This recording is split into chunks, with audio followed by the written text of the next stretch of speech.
right. Here I am. It's me. Talking about something. What are you guys up to? Like you're going to respond. Well, if you choose to respond, feel free to just respond in the comment section somewhere. That's always a good thing. I would love to hear your feedback. So feel free to just put something in the comments. My email address is there. Send me an email. Maybe not. If it's bad email, I'm not going to read it. If it's good email, I'll check it out.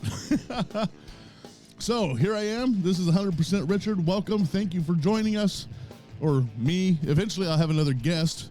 So I'd like to see that happen pretty soon. How many of you guys would like my wife to pop back on and talk about marriage stuff? That's a fun subject. Marriage is a fun subject. So I think it'd be fun to have her back on. I think maybe next week I'll see if I can talk her into it. That'd be fun. So, well, anyway, so let me get the business out of the way. If you're following me on YouTube, if you're just watching for the first time, make sure to hit the like, hit the subscribe button, and ring the bell. That way you get notifications whenever my next videos come up, or just search for me on Fridays. That's usually when I'm there. And hey, if you know some people that want to hear what I have to say, feel free to share. That's the fun part, is sharing this stuff so that people can get hold of what's going on. And if you're an audio person, make sure Apple Podcasts, which totally blew up this month. So last month, thank you very much, Apple Podcast listeners, Spotify, iHeartRadio, Pandora, and of course, you can catch me on Facebook. I'm over there hanging around. So, are you ready for what I'm going to talk about today? I don't know if I am. So I've been reading the red. If you don't understand that's Jesus's words. If you have a paper Bible and you go through and you get the one with the red letter edition, that's the Jesus stuff. And I remember a long time ago, somebody told me, hey, if you don't know what else to read in the Bible, read the red. And that's because it's Jesus's words. And so I come across, and in the process of doing that, something jumped into my head, and I heard, this is what I heard. I heard the faith of a child. Now I know we've probably heard that phrase 14 million times. So I took it upon myself to search and hunt down that verse. Well, there's no verse that says the faith of a child. How interesting is that? You should take an opportunity to look for it. There might be in a different translation, but I'm a New King James guy, and it wasn't there. And the Passion Translation, it wasn't there. So I didn't check the 100% everything on the planet. So don't quote me specifically. But this is what I did find, and I think this is where it comes from. So this is Matthew chapter 18, verse 2, starting in verse 2. Then Jesus called a little child to him, set him in the midst of them, and said, assuredly, I say to you, talking to the crowd, unless you are converted and become as this little children, you will by no means enter the kingdom of heaven. Therefore, whoever humbles himself as this little child is the greatest in the kingdom of heaven. Whoever receives one little child like this in my name receives me. So here, Jesus is actually talking about the simplicity. This is how I see it. The simplicity of salvation. Now, salvation isn't a thing yet because Jesus is still walking the earth. So if you're a Bible person, you understand that. And so here he is, he's saying, okay, so you take this information and go, in order to receive the gift of heaven, you have to have the faith of a little child. And this is why I think that, because he says humble himself.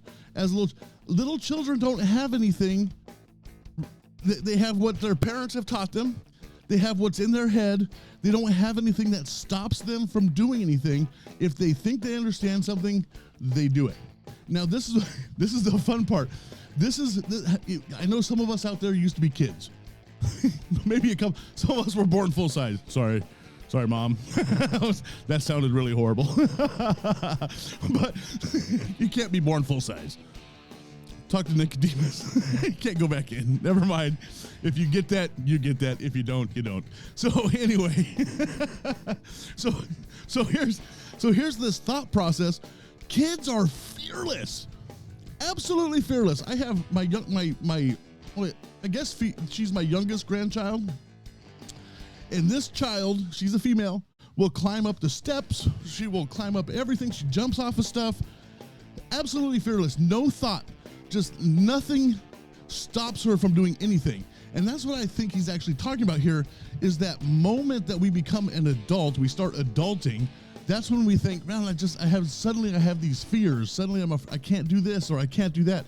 So I have to humble myself, get back to that realization, that fearlessness of a small child, that faith that I can do anything, and salvation suddenly is very simple. I think Jesus really understood. Well, obviously he understood, but he was trying to get across the absolute simplicity of salvation. I receive him, I go to heaven. That's the bottom line. That's the easiest thing. So I get a ticket to heaven. I got a ticket to ride on the other side. Okay, never mind. I'm going to get copyrighted for Toby Mac stuff. Never mind. So anyway, so here's that thing is, surely I say to you, unless you are converted and become as little children. I think that's actually a mindset. Sometimes we have to find ourselves back to that place where the fearlessness of being a child, of just jumping from one end of the couch to the other, or jumping off the top of the top bunk, or swinging upside down on top, like the CrossFit people do. They just jump up a bar and start doing stuff. Blah. I couldn't do it. I'm a little too big for that, but whatever. So, but to have that simplicity and awe of God, that's such the coolest thing, is that simplicity and awe of God. Because really, if you really look at what the Bible does and how the Bible says stuff and how Jesus spoke to the apostles, he was being very simple, but they were overthinking. That's a big problem when we start adulting. We start to overthink everything. What? I got to do this. Now, don't get me wrong. There are some things you need to overthink. You need a budget. You need to know how to do your finances. You need to know how to communicate with your spouse. You need to know how to communicate with other humans. You need to know how to do those things. You need to be able to do confrontation and talk and do all that kind of stuff. But just imagine how much easier it would be if you had the fearlessness of a child. I think one time I called it the catch-up concept, or the catch-up experience, or whatever.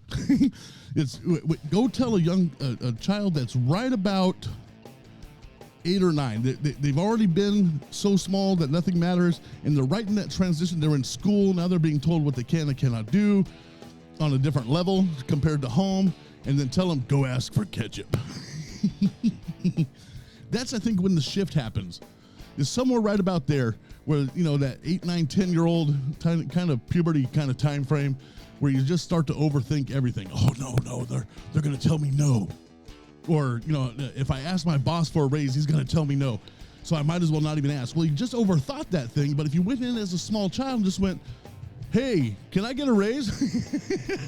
It may not actually be that simple sometimes, but really the reality is it is. You might want to get your words in order and all that kind of stuff before you go in and do that kind of thing. But you really have to stop and go, how much less stress we have. Yeah, there's a good chance they're going to say no. Yeah, there's a good chance that you're not going to get what you asked for. You're not going to do what you did. Of course, there's a good chance of that happening. That's called failure. And guess what? Every time a child jumps out of a tree, remember when you were a kid? We fall out of a tree, break our arm, we got back up again, we put some tape on it and went back. Well, that's what we're supposed to do in life. That's what he's saying here is, hey, just humble yourself. Therefore, whoever humbles himself as this little child is the greatest in the kingdom of heaven. Oh, cool. I fell down, I get back up. I fall down, I get back up. It's like tub thumping. I fall down and I get up again. You got to know that reference too. Sorry. I'm just full of those things today. But then Jesus does something crazy in this verse because he goes straight up gangster. Watch this. This is how important, I'm just going to throw this in here because this is how important children are in our lives. Whoever receives the one little child like this in my name receives me. Verse 6, watch this. Jesus gets gangster right here. But whoever causes one of these little ones who believe in me to sin, it would be better for him if a millstone were hung around his neck and he were drowned in the depth of the sea. Oh my goodness. Yeah, don't mess with the kids in God's eyes. Right there. He's like, no, don't mess with the kids in God's eyes. So I just wanted to throw that in there. You go read it for yourself. And if you forgot where we are, that's Matthew chapter 18 and verse 6.